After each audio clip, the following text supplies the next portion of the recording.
For more on this, we go live now to Dr. Sreeram Chaulia, professor and dean at the Jindal School of International Affairs and OP Jindal Global University. Thank you for joining us on the program. Now, what's your reaction to the claim that the international group was involved in the attacks?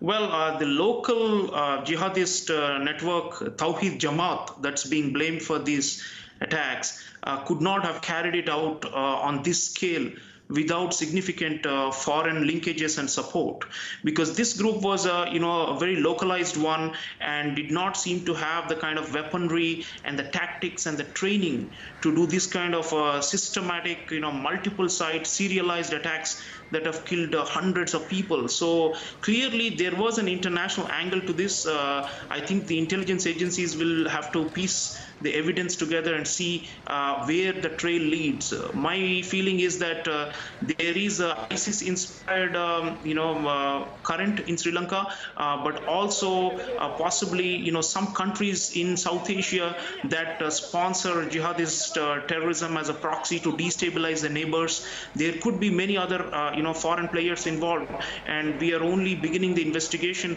So I think it is credible. The Sri Lankan government's claim that Tawheed Jamaat carried this out with international links is quite credible. There are reports that the government had prior information that attacks might occur. Were the attacks perhaps too well planned to prevent, or are there serious questions facing the government and security services right now? Well, the intelligence was passed on to the Sri Lankans by friendly countries, including India. And it's just happened that somewhere along the chain of command, it was not passed on or shared widely enough. And part of the problem is the infighting between the Prime Minister, Ranil Wickremesinghe, and the President, Maithripala Sirisena. They belong to different parties and they have broken up. Earlier, they were alliance partners, but now they don't see eye to eye. So the Prime Minister is blaming the President, essentially, who is also the President is also the Defense Minister. And the Prime Minister is saying that I was not privy to any of these early warnings. So essentially, it's like a buck passing going on. They're blaming each other, and it's not looking good. It reminds me of Afghanistan, where President Ashraf Ghani and the CEO Abdullah don't see eye to eye and frequently blame each other for security lapses and terrorist attacks. So yes, the Sri Lankan elites are highly divided. The Sri Lankan society is highly divided. The ethnic and religious differences are being exploited by these jihadist groups to recruit young Muslims to carry out these kind of attacks. So it is a challenge to Sri Lanka as a nation, and especially to the Sri Lankan, the Sinhalese, the majority who have been ruling the country for decades, because their internecine, tussles are costing the country's security and the people's lives really, really badly. If we take a wider view, does this reflect a failing on a global level to catch threats such as this earlier on? Well, yeah, you see, if these things have been going on, clearly communications should have been disrupted and eavesdropping should have been happening. And these local groups like Tawheed Jamaat, which used to be, ragtag and very small, how could they develop these networks internationally to carry out something of this scale? So clearly somewhere we have been caught napping. And the whole region in South Asia, we have a threat, especially in Sri Lanka, in India, in the Maldives. We've seen this in Myanmar, in Bangladesh. There is a so-called ISIS module which carried out a sensational attack similar to the one we saw in Colombo.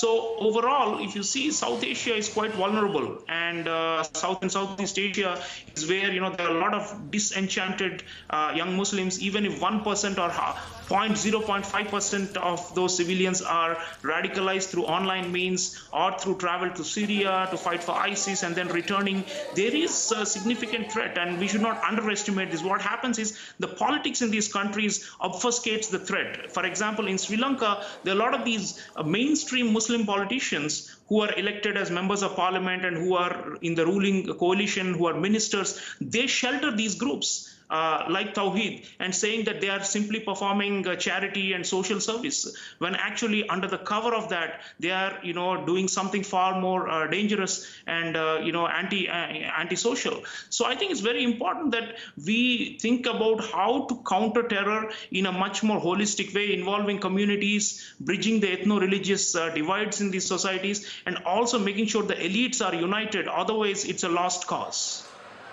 Do you find it surprising at all that no one has come forward, no group has come forward and claimed responsibility for the attacks?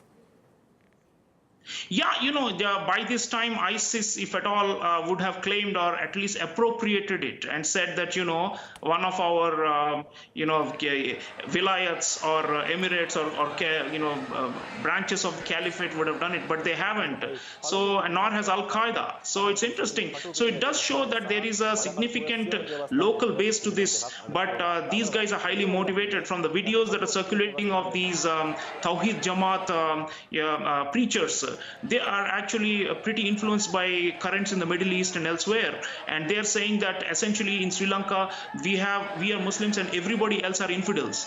Buddhists, Christians, all the others are infidels. So if that is how they want to divide the society and look at it like a clash of civilizations, it's quite dangerous, because already there are, as I said, pre-existing ethno-religious grievances in the society. So for young Muslims, especially in the western and eastern parts of Sri Lanka, where they're concentrated, the call to jihad seems like a salvation, because they are frustrated for various reasons. So we have to address those local grievances too, and prevent, and essentially we need to snap the link between these international sponsors or supporters and the local grievances. That's the only way to solve the problem. So the fact that ISIS or Al-Qaeda has not claimed it does not mean that there is no international linkage. I think the fact is they do have it. It could be loose, it could be inspired, it need not be directly coordinated or financed by foreign actors, but definitely the scale of these attacks are such that they could not have done it completely in a homebred fashion.